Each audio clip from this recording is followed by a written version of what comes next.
கண்டு சுகம் கொள்ளும் நாடு.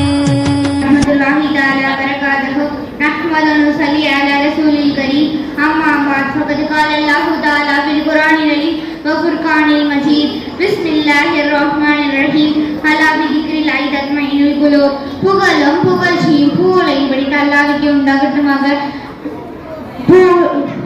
புகழும் புகழ்ச்சியும் பூலைப்படி அல்லாஹ்வுக்கு உண்டாகட்டுமாக. சாந்தியும் சமாதான புண்ணியமும் கதவும் மீதும் நபியின் வாழ்க்கையை பின்பற்றிய சஹாபாக்கள் மீதும் தாபியங்கள் தாபியங்கள் அவுலியாக்கள் சுஹதாக்கள் இங்கு குழுமிருக்கும் என் போன்ற மாணவ மாணவிகள் அனைவர்கள் மீதும் இறைவனின் சாந்தியும் சமாதானமும் உண்டாகட்டுமாக என்று கூறி என்னுடைய ஆரம்பம் செய்கிறேன். அஸ்ஸலாமு அலைக்கும் வரஹ்மத்துல்லாஹி தஆலா வபரகாத்துஹு. இவ்வுலகில் எத்தனையோ நபர்கள் நிம்மதியை தேடி அலைந்து கொண்டிருக்கிறார்கள்.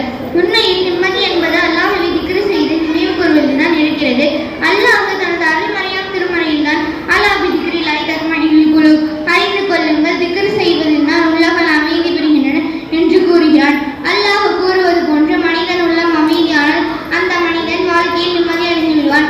அல்லாஹ்வால் ஆடு மாடு போன்ற சத்துக்களையும் மனைவி மக்கள் ஆகிய செல்வங்களையும் பற்றி நிம்மதியாக வாழ்ந்து வந்த ஹஜ்ரத் அய்யூப் அலைஹிஸ்ஸலாம் அவருடைய வாழ்க்கையை கலைக்கவும் அவர்கள் நிம்மதியை கெடுக்கவும் ஷைத்தான் சூழ்ச்சி செய்தான். இறைவனிடம் சென்று முறையிட்டான்.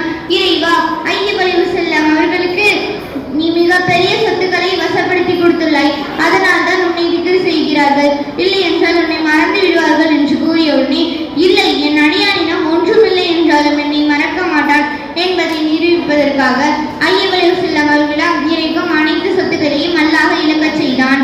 அப்பொழுதும் அய்யூப் அலைஹிஸ்ஸலாம் அவர்கள் இறைவனை இதயத்தில் சுமந்து இன்பமாய் திக்ர் செய்தனர். அதை கண்ட ஷைத்தான் மறுபடியும் இறைவனிடம் சென்று முறையிட்டான். இறைவா, அய்யூப் அலைஹிஸ்ஸலாம் அவர்களுக்கு உடல் சுகத்தை கொடுத்திருந்தால் தான் உன்னை திக்ர் செய்கிறார்கள், இல்லை என்றால் உன்னை மறந்து விடுவார்கள் என்று கூறியவுடனே, இல்லை, என் அடியான் உடல் நலம் இல்லை என்றாலும் என்னை மறக்க மாட்டான் என்பதை நிரூபிப்பதற்காக அய்யூப் அலைஹிஸ்ஸலாம் அவர்களுக்கு உடலில் நோயை கொடுத்து அதில் புண்களையும் ஏற்படுத்தி விட்டான். இந்த புண்கள் அரித்தரித்து அதில் புழுக்களும் வர ஆரம்பித்தன. அப்பொழுதும் அய்யூப் அலைஹிஸ்ஸலாம் அவர்கள் இறைவனை இதயத்தில் சுமந்து இன்பமாய் திக்ர் செய்தனர்.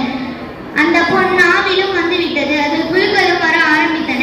அப்பொழுதுதான் அய்யூப் அலைஹிஸ்ஸலாம் அவர்கள், யா அல்லாஹ், இதுவரை நீ இழக்கச் செய்த அனைத்தையும் உன் பொருத்தத்திற்காக பொறுத்து கொண்டேன், உன்னை திக்ர் செய்யும் இந்த நாவையாவது விட்டுவிடு என்று கூறிய உடனே, பார்த்தாயா என் அடியானை என்று கூறி ஷைத்தானை மூக்கொடுக்க செய்தான் அல்லாஹ்.